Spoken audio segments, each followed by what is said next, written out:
मैं आपको बतलाना चाहूंगा कि इस्राएली कंपनी एनएसओ का एक सॉफ्टवेयर है पेगासस, जो एक पड़ताल आई है 16 मीडिया संस्थानों द्वारा, जिसमें भारतीय मीडिया संस्थान वायर शामिल है। इससे पता चला है कि भारतीय जनता पार्टी सरकार ने पेगासस सॉफ्टवेयर के जरिए कम से कम 40 पत्रकारों की जासूसी करवाई।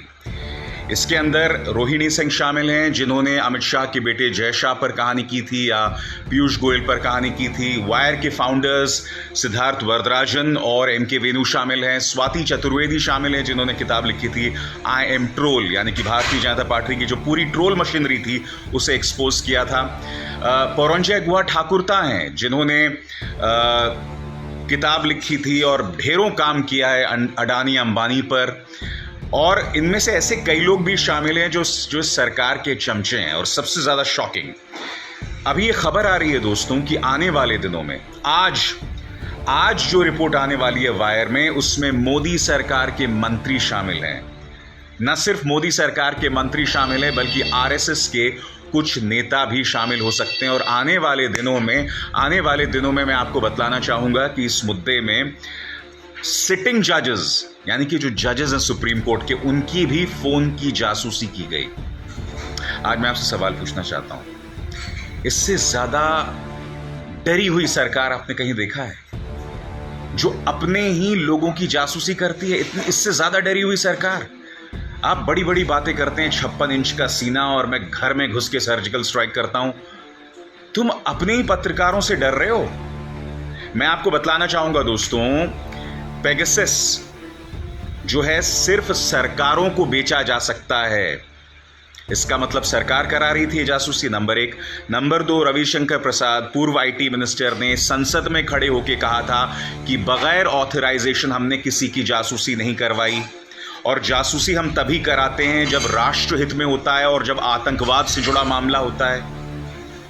तो इन जिन लोगों का मैंने जिक्र किया नाम, उनमें आतंकवाद कहां से आ गया? उनमें राष्ट्रीय सुरक्षा कहां से आ गई? और आज जो रिपोर्ट आने वाली है उसके अंदर मोदी सरकार ने अपने मंत्रियों की भी जांच की है। इतने खौफजदा हैं आप लोग।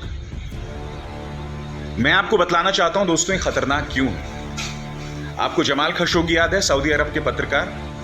जमाल खशोगी की पत्नी का फोन हैक कर लिया गया था इसी सॉफ्टवेयर के जरिए, और उनकी 2 महिला मित्रों का भी पूरा फोन हैक कर लिया था।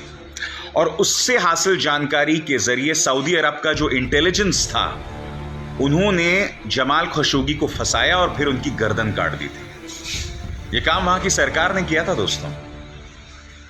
इसलिए ये बहुत ज्यादा खतरनाक है। जो लोग ये कहते हैं ना कि साहब सरकार को ये अधिकार है करने का, आफ्टर ऑल नेशनल सिक्योरिटी है, नहीं, सरकारों ने इसका इस्तेमाल सिर्फ और सिर्फ लोगों को टारगेट करने के लिए किया। और सबसे बड़ी बात, आपको क्या डर है कि आप पत्रकारों की जासूसी करवा रहे हैं?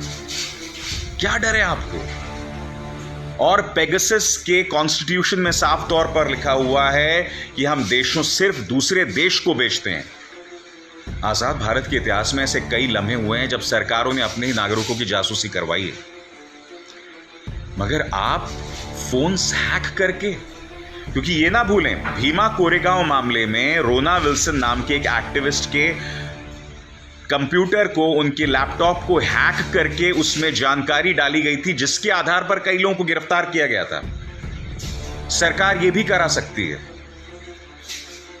और पेगासस तो सिर्फ एक जरिया है, सरकार कई तरीकों से आपकी जासूसी कराती है। मैं ये दावे के साथ कह सकता हूं कि मेरी भी जासूसी हो रही थी। मैंने उसे एक्सपोज किया था, मैं सीधे पुलिस स्टेशन पहुंच गया था। उसके बाद जिस जरिए से मेरी जासूसी हो रही थी वो बंद हो गई थी। अब भी हो रही होगी, वो उस पर कोई गारंटी नहीं है। मगर सबसे चिंता की बात ये दोस्तों कि आज हम खुद को इतना एक कमजोर लोकतंत्र के तौर पर हम देख रहे हैं। आज हमारी गिनती उन राष्ट्रों में हो रही है जो फेल्ड स्टेट्स हैं, जो अपने नागरिकों पर अत्याचार करते हैं। मैं ये समझ नहीं पा रहा हूं दोस्तों, इस सरकार का दिमाग कहां चल रहा है? आप किस दिशा में जा रहे हैं? आप क्या करना चाहते हैं? मैं उम्मीद करता हूं ये सरकार बाज आएगी, क्योंकि इससे हम तरक्की के रास्ते पर नहीं चल रहे हैं। इससे हमारी बेइज्जती हो रही है पूरी दुनिया भर में। इससे कोई भी देश आपके देश में आकर पैसा नहीं लगाएगा, इन्वेस्ट नहीं करेगा। आप अंदाजा लगा सकते हैं कि देश की अंतर्राष्ट्रीय साख पर क्या नुकसान पहुंचने वाला है। बताइए, नौकरियां नहीं रहेंगी, नौकरियां भी नहीं है, नौकरियां नहीं रहेंगी, कोई इन्वेस्ट नहीं करेगा, पैसा नहीं आएगा, क्योंकि आप लोग लोकतंत्र, देखिए हमारा सबसे बड़ी ताकत क्या थी भारत की, हम सबसे बड़े लोकतंत्र हैं, सबसे बड़े लोकतंत्र हैं। अब उसी को हम कुचल रहे हैं जो हमारी सबसे बड़ी ताकत है। इन चीजों पर गौर कीजिए एक नागरिक होने के नाते, इन पर आंख मत मूंदिए, इस प्रचार तंत्र से बचिए, ये सिर्फ झूठ बोलता है और कुछ नहीं करता है।